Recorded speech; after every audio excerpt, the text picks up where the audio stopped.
Hello, जय हिंद, नमस्कार दोस्तों। स्वागत है आपका अपने चैनल कलाम एजुकेशन क्लासेस में। दोस्तों, इस क्लास में हम करने वाले हैं आरपीएफ कांस्टेबल व एसआई से संबंधित जीके जीएस का प्रैक्टिस सेट। दोस्तों, आपको ये प्रैक्टिस सेट अंत तक जरूर करना है क्योंकि इसमें हमने इम्पोर्टेंट क्वेश्चन सेलेक्ट किए हैं और आपको वीडियो के अंत में कमेंट करके बताना है कि आपने 20 क्वेश्चनों में से कितना स्कोर किया है, क्योंकि दोस्तों आरपीएफ में जीके जीएस का इम्पोर्टेंट रोल रहने वाला है। तो चलिए अपनी क्लास को शुरू करते हैं। दोस्तों, हमारी क्लास का पहला प्रश्न है, प्रारूप समिति ने भारतीय संविधान का पहला प्रारूप कब प्रकाशित किया था? दोस्तों, भारतीय संविधान का मसौदा तैयार करने के लिए प्रारूप समिति का गठन किया गया था, जिसका अध्यक्ष डॉक्टर भीमराव अंबेडकर को नियुक्त किया गया था। साथ ही दोस्तों, प्रारूप समिति 7 सदस्यीय समिति थी और इसने जो अपनी पहला प्रारूप प्रकाशित किया था वो फरवरी 1948 में किया था। ऑप्शन डी राइट आंसर हो जाएगा। दोस्तों, वेरी इंपॉर्टेंट प्रश्न है, एग्जाम में आने वाला प्रश्न है। चलिए अगले प्रश्न की ओर बढ़ते हैं। अगला क्वेश्चन है, निम्नलिखित में से किस संवैधानिक संशोधन द्वारा मौलिक कर्तव्यों को भारतीय संविधान में शामिल किया गया था? दोस्तों, किस संवैधानिक संशोधन द्वारा मौलिक कर्तव्यों को संविधान में शामिल किया गया था? राइट आंसर होगा ऑप्शन ए 42वां संविधान संशोधन। दोस्तों, 42वां संविधान संशोधन 1976 में किया गया था। दोस्तों, 42वें संविधान संशोधन को लघु संविधान संशोधन कहा जाता है। ऑप्शन ए बिल्कुल राइट आंसर हो जाएगा। दोस्तों, मौलिक कर्तव्यों को सरदार स्वर्ण सिंह समिति की अनुशंसा पर जोड़ा गया था। सरदार स्वर्ण सिंह समिति ने 8 मौलिक कर्तव्यों को भारतीय संविधान में शामिल करने की अनुशंसा की थी, जबकि कुल जो मौलिक कर्तव्य जोड़े गए थे वो 10 मौलिक कर्तव्य जोड़े गए थे।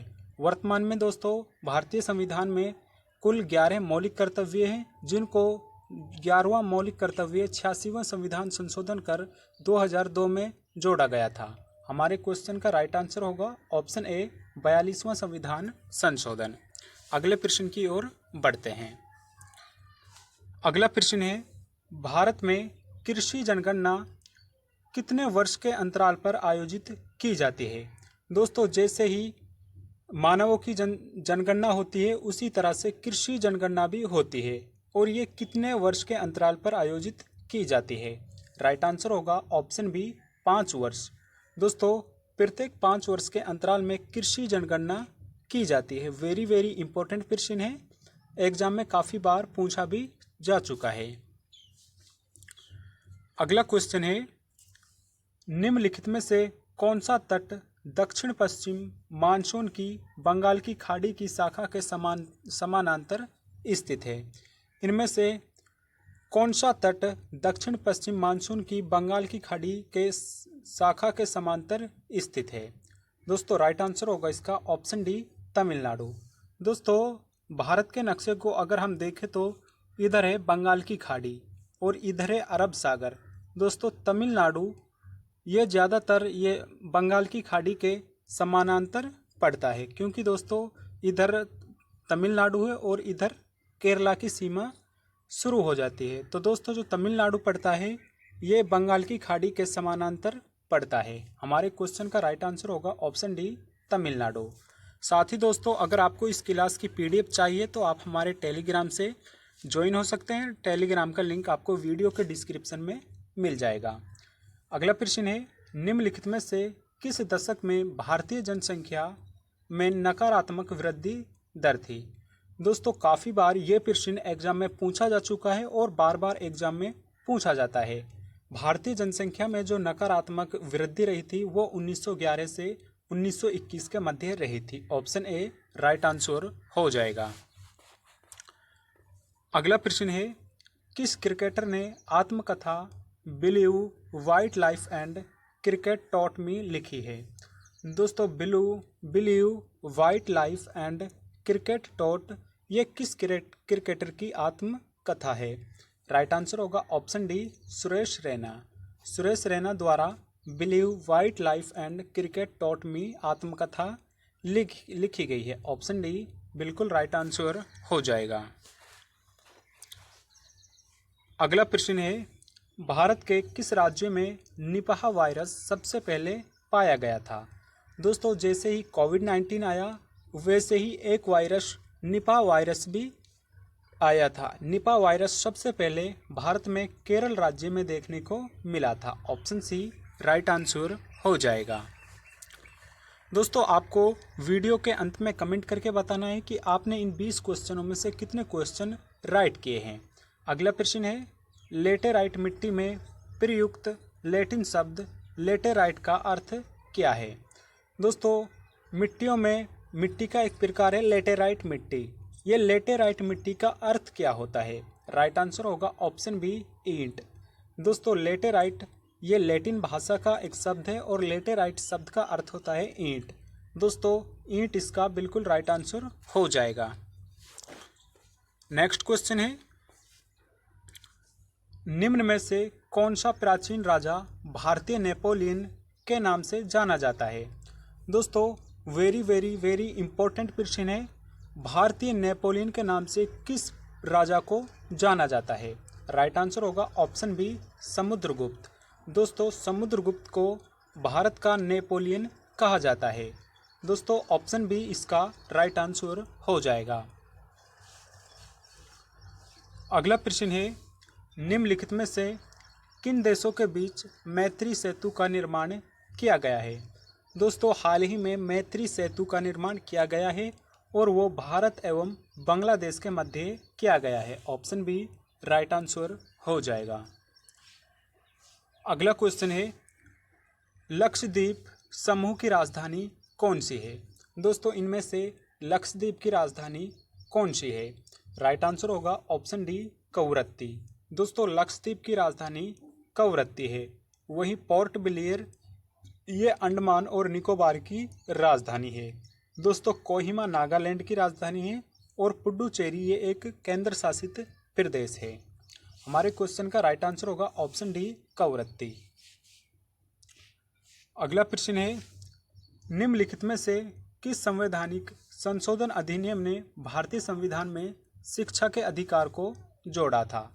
दोस्तों, शिक्षा का अधिकार पहले एक ये राज्य के डीपीएसपी में था, लेकिन अब इसको एक मौलिक अधिकार बना दिया गया है और ये 86वें संविधान संशोधन कर वर्ष 2002 में जोड़ा गया था। हमारे संविधान में पहले कुल 10 मौलिक कर्तव्य थे, वहीं 11वां मौलिक कर्तव्य 86वां संविधान संशोधन द्वारा वर्ष 2002 में जोड़ा गया था, जो कि शिक्षा से संबंधित था। ऑप्शन डी बिल्कुल राइट आंसर हो जाएगा। अगला प्रश्न है, भवानी मंदिर पुस्तक किस वर्ष प्रकाशित हुई थी? दोस्तों, भवानी मंदिर पुस्तक किस वर्ष प्रकाशित हुई थी? इम्पोर्टेंट क्वेश्चन है। राइट आंसर होगा ऑप्शन बी 1905। 1905 में अरविंद घोष द्वारा भवानी मंदिर पुस्तक लिखी गई थी और 1905 में ये प्रकाशित की गई थी। अगला क्वेश्चन है, भारतीय संविधान का कौन सा अनुच्छेद राष्ट्रपति के महाभियोग से संबंधित प्रावधानों को प्रदान करता है? किस अनुच्छेद के द्वारा राष्ट्रपति पर महाभियोग लगाया जाता है? राइट आंसर होगा ऑप्शन सी अनुच्छेद 61। अनुच्छेद 61 के तहत राष्ट्रपति पर महाभियोग लगाया जाता है। ऑप्शन सी राइट आंसर हो जाएगा। वहीं अनुच्छेद 72 के तहत राष्ट्रपति के पास क्षमादान की शक्तियाँ मौजूद है। आर्टिकल 72 के तहत राष्ट्रपति किसी भी दोष सिद्धि व्यक्ति को क्षमादान दे सकता है। ऑप्शन सी राइट आंसर हो जाएगा।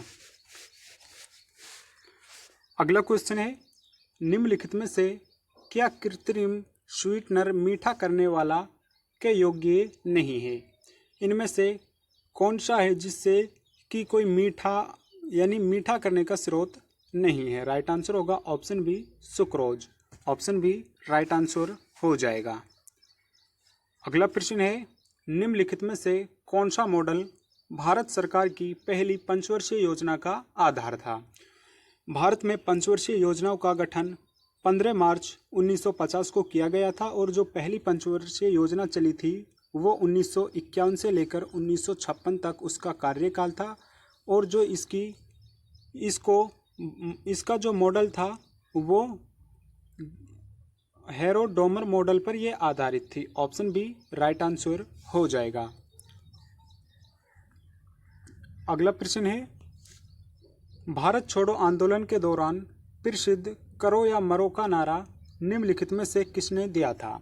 दोस्तों, अगस्त 1942 में करो या मरो का नारा भारत छोड़ो आंदोलन के दौरान दिया गया था और ये महात्मा गांधी ने दिया था। ऑप्शन डी राइट आंसर हो जाएगा। अगला प्रश्न है, निम्नलिखित में से किस खाद्य योजक में पौष्टिकता है? इनमें से किस खाद्य योजक में पौष्टिकता है? राइट आंसर होगा इसका ऑप्शन सी पोषण अनुपूरक। ऑप्शन सी इसका राइट आंसर हो जाएगा। अगला प्रश्न है, किस मंत्रालय ने ब्लू हाइड्रोजन एनर्जी सिक्योरिटी पर एक सेमिनार शुरू किया है? इनमें से किस मंत्रालय द्वारा ब्लू हाइड्रोजन एनर्जी सिक्योरिटी पर एक सेमिनार शुरू किया गया है?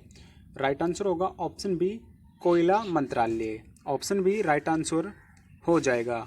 वहीं दोस्तों, हमारी क्लास का अंतिम प्रश्न है, निम्न में से कौन सा कारण प्राकृतिक संसाधनों के वितरण को प्रभावित नहीं करता है? इनमें से कौन सा कारण प्राकृतिक संसाधनों के वितरण को प्रभावित नहीं करता है? राइट आंसर होगा ऑप्शन ए वनस्पति।